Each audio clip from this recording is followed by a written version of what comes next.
Salut les gars, vous avez été nombreux à me demander des choses sur la tresse, comme il faut de brin et puis plein de questions comme ça.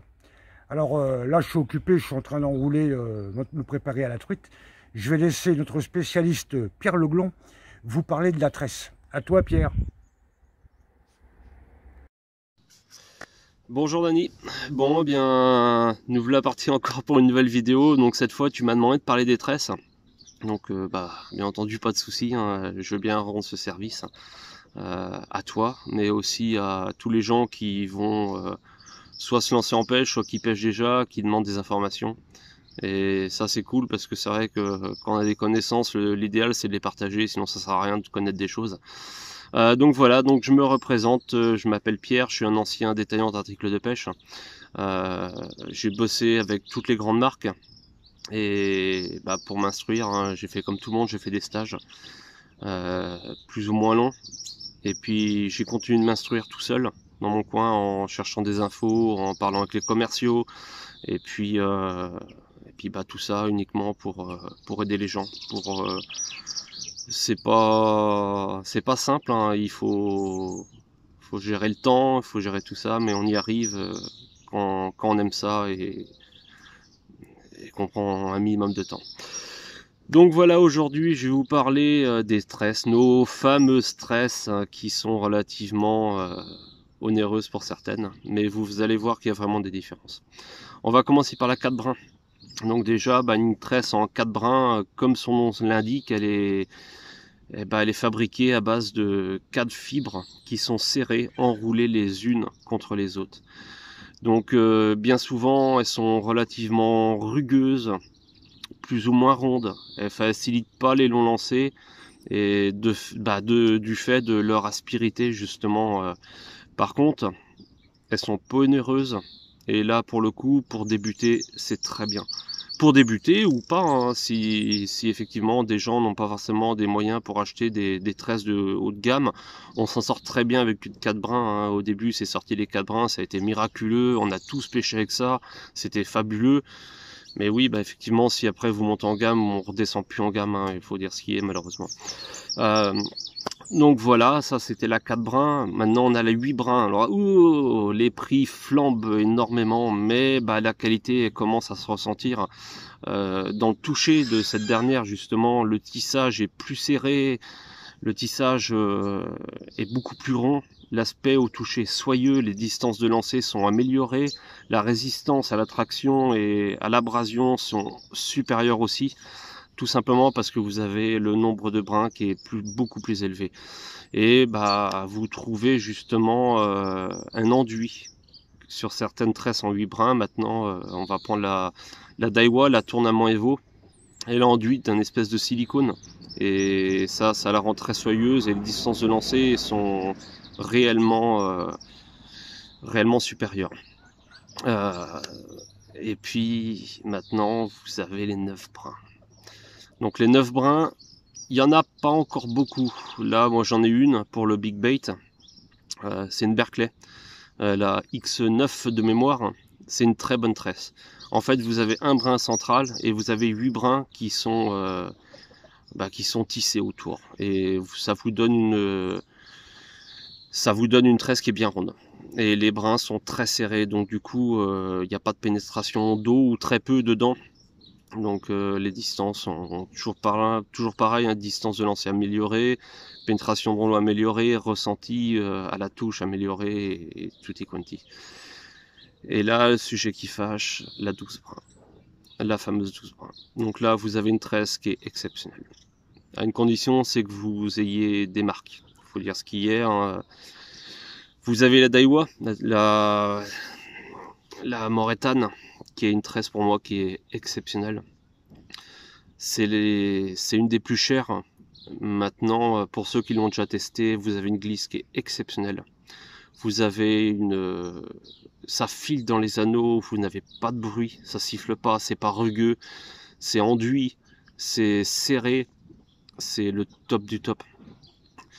Et là, pour le coup, plus vous montez en brin, plus vous avez une tresse qui est fine. Si vous prenez un 10 centième 4 brins, un 10 centième 8 brins, un 10 centièmes, donc 9 ou 12 brins, la 12 brins sera beaucoup plus. La 12 brins sera plus fine que en 10 centièmes que la 4 brins en 10 centièmes. Parce que plus vous avez le nombre de brins, plus la fabrique est, je vais pas dire facile, mais plus ça se serre. Et plus c'est rond. Donc il n'y a plus d'aspérité, vous n'avez plus le côté, on va dire, qui n'est plus... C'est bien rond, c'est très rond, c'est top. Donc voilà, après, bah ouais, il y a un cap à franchir, c'est beaucoup plus cher, mais ça vaut le coup, c'est... Comme on dit, hein, on monte en gamme, hein, mais on monte en prix, mais la qualité, elle est quand même là et le ressenti est là aussi. Vous allez mieux ressentir vos touches. Donc je vous disais, vous allez lancer beaucoup plus loin. Vous allez avoir un diamètre de tresse qui va être inférieur. Et tout ça, en fait, ça se paye.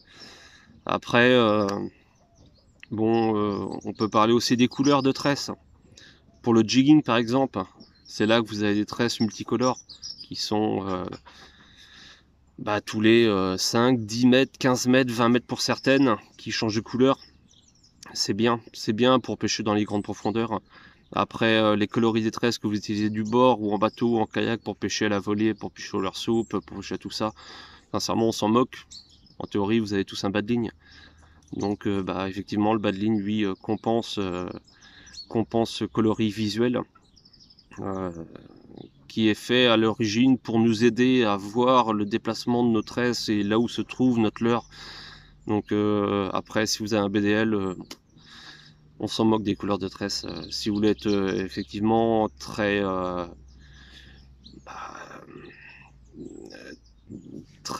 planqué entre guillemets, ouais, une tresse qui est de couleur de l'eau, c'est nettement mieux qu'une tresse qui est jaune, qui est rouge. Quoique, si vous pêchez sur du sable, le jaune c'est bien.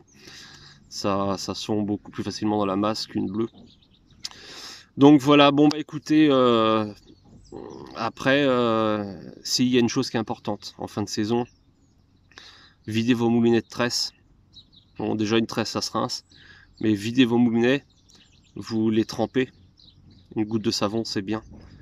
Vous les trempez, et puis vous retournez vos tresses pour la saison d'après et vous aurez toujours une tresse qui sera bonne. En grosso modo, une tresse, vous faites 2 saisons, vous avez en pêche intensive. Première saison, vous faites un côté, deuxième saison, vous videz votre moulinet, vous remettez votre tresse sens inverse.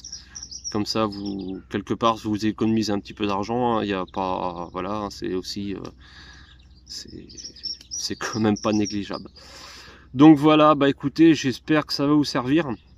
Et si vous avez besoin de conseils, comme d'hab, vous n'hésitez pas, vous envoyez, vous faites vos commentaires et puis on répondra le plus vite possible. Voilà, Dany, je te repasse la main.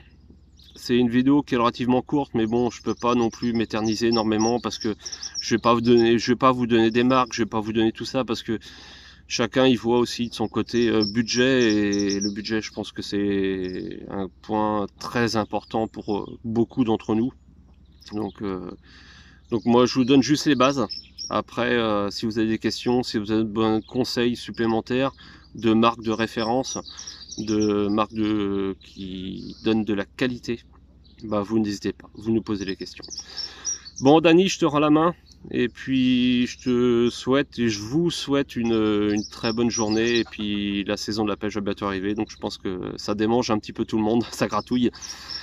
Bon allez les gars, bonne journée à vous. Et à plus tard, salut.